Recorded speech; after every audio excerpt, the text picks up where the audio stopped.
Émergence, doya, émergence, doya.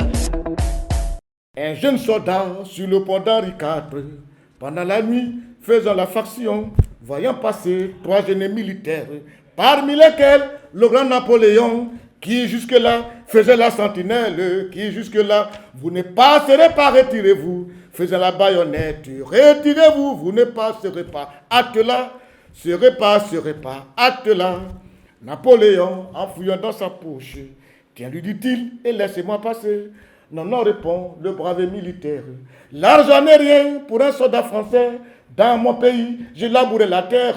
Dans mon pays, j'ai gardé les troupeaux. Et maintenant que je suis militaire, retirez-vous, vous ne passerez pas. Attelà, vous ne passerez pas. Attelà. Voilà l'essence même de l'armée. On ne vient pas dans l'armée pour se faire de l'argent. On vient dans l'armée pour servir son pays. Mais l'armée de Côte d'Ivoire de maintenant, là, on vient dans l'armée pour s'enrichir. Non. Aujourd'hui, quand j'attends le chef de l'État, ou alors Ahmed Bakayoko, qui est ministre d'État, qui parle de dégraisser l'armée de Côte d'Ivoire, je pense qu'ils ont totalement raison. Parce que je ne peux pas concevoir que nous ayons une armée comme nous avons actuellement. Ce n'est pas une armée. La Côte d'Ivoire a une armée vieillissante.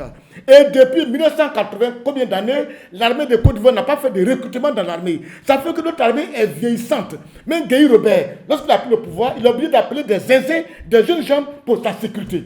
Même Babo Laurent, lorsque le pays a été attaqué, il ne peut pas compter sur notre armée qui était là. Il a oublié de faire appel à des jeunes gens qu'on appelle les recrues blé goudé pour venir servir de chevaux ouvrières. Une armée où tout le monde est sous-officier, c'est grave. En Côte d'Ivoire, l'armée n'est pas normale. Nous avons une armée de parade, pas une armée opérationnelle. Parce qu'une armée répond à des normes. Une armée doit évoluer de manière pyramidale. C'est-à-dire en haut, nous avons les généraux.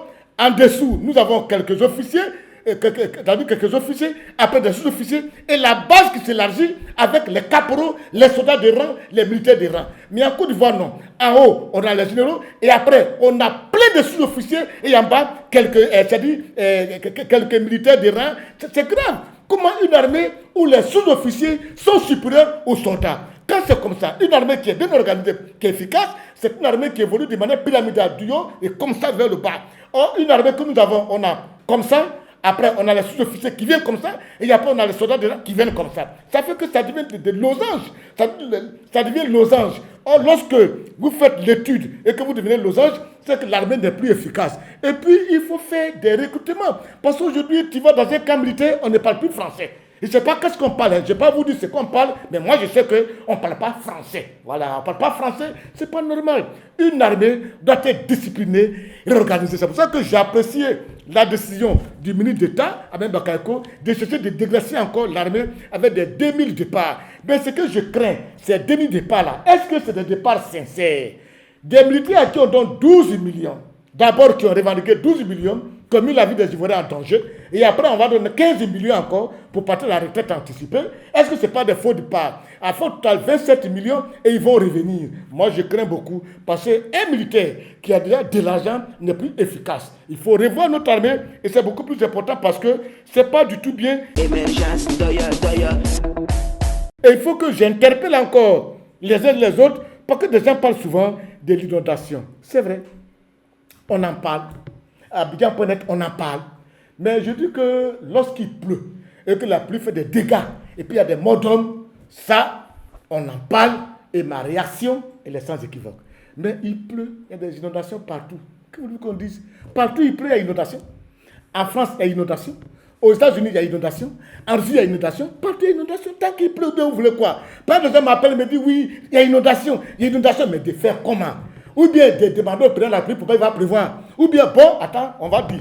Monsieur le président de la République, les Ivoiriens disent qu'il pleut fort, il y a inondation. Donc moi, je propose que tu vas construire gros un entonnoir qui va aller vers le ciel. Comme ça, quand il pleut, l'automne dans l'entonnoir, là, ça va diviser ça ailleurs. C'est ce que vous voulez. Tu sais, c'est pas partout on fait politique. Il y a des moments, on ne fait pas politique, on fait de la réelle politique. Vous m'attendez? Arrêtons tout ça un peu. Émergence, doya. Et puis, rappeler aux uns et aux autres. Monsieur le Président, je vais vous demander une question. Dossier Koumassi, là. Pourquoi Koumassi, c'est la seule commune qui a échoué à PPU, c'est-à-dire Programme présidentiel d'urgence, là. Adjamé a eu. Yopougon a eu. des choses Abobo a eu.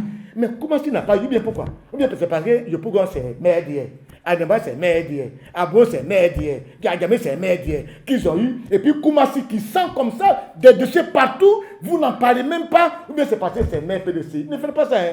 Parce qu'il y a des militants du IRDR qui sont là-bas, il y a des ivrognes qui sont là-bas. Chaque fois que je vous en parle, monsieur le président, de manière exceptionnelle, revoyez le dossier de Koumassi. Parce que vous êtes en train de faire là, vous êtes en train de créer une sympathie pour les habitants de Koumassi et Ndoye Raymond. Aujourd'hui, tout le monde a compris que ce n'est pas la faute de Ndoye Raymond, mais c'est une volonté manifeste de le nuire pour ne pas qu'il soit réélu. C'est ce que vous êtes en train de créer. C'est tout, mais ce n'est pas bien. Je vous en prie, mettez des moyens. Ils vont parler à Koumassi là. C'est des gens qui habitent là-bas. C'est des militants du IADR qui sont là-bas aussi. Mais mettez des moyens. Ils vont aussi bénéficier du plan d'urgence présidentiel pour assainir les voies.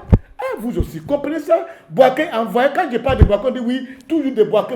Oui, je parle de Boaké. Boaké, il n'y a pas l'eau, les gens ne boivent pas. Moi, j'ai des amis à Boaké. Le sénateur Alain Cocotré, qui est un ami personnel à moi, il est de Boaké. Nous tous, on a des intérêts à Boaké. Nous, on va tout le temps à Boaké. On passe chaque fois aller à Boaké pour ne pas se laver. Quand on va à Boaké, on fait 2 jours sans se laver. Tu quittes là-bas, tu sens comme ça. Même les moustiques te fuient. Émergence Doya Doya. Monsieur le Président, tu sais, quand on fait une politique, on essaie de faire du social. J'ai l'impression que quand même, on pose des actions sans tenir compte quand même de l'Ivoirien lambda, de l'Ivoirien qui est vulnérable. Regardez le dossier qu'on dit Danga. C'est des enfants qui y vivent, c'est des tout petits qui y vivent. Ils ont 3 ans, ils ont 4 ans, ils ont 5 ans, d'autres ont 10 ans, ils sont là. C'est des femmes qui sont vieux, qui sont vieilles. Les messieurs sont vieux, ils sont dans ce coin-là depuis des années. Les chasser, je ne suis pas opposé pour qu'on les déguerpisse. Mais le moment est très mal choisi. Vous êtes parti casser cette cité-là. Les enfants aujourd'hui ne savent pas où dormir. La pluie tombe sur eux. Pourquoi ne pas attendre pendant la période de sécheresse pour les chasser? Et vous attendez qu'il pleuve dans le froid là et vous les chassez. Mais c'est méchant. Dites la Sikoji, c'est méchant. Il y a quel problème aujourd'hui même? La Sikoji fait cela. Ce n'est pas les mêmes voleurs qui sont là, qui peignent des maisons de gens, qui volent les maisons de gens, qui volent l'argent de l'État de Côte d'Ivoire. Et c'est pour ça qu'ils mettent les enfants des gens dehors.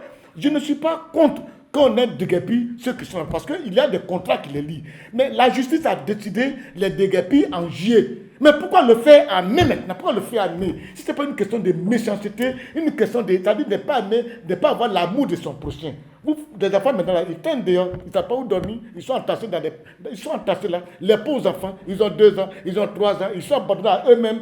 Personne, c'est-à-dire la Côte d'Ivoire a été incapable de les protéger un peu du froid, de ce temps. Et aujourd'hui, ils sont dehors. Et ça nous plaît, on est là, on est dans nos grosses voitures, dans nos gros châteaux. On a 2 enfants, on est dans un château de 20 pièces. Et ça nous plaît sur le dos du contribuable ivoirien.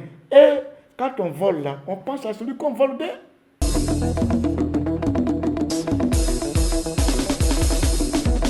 Émergence Doya Doya. Émergence Doya Doya. Émergence Doya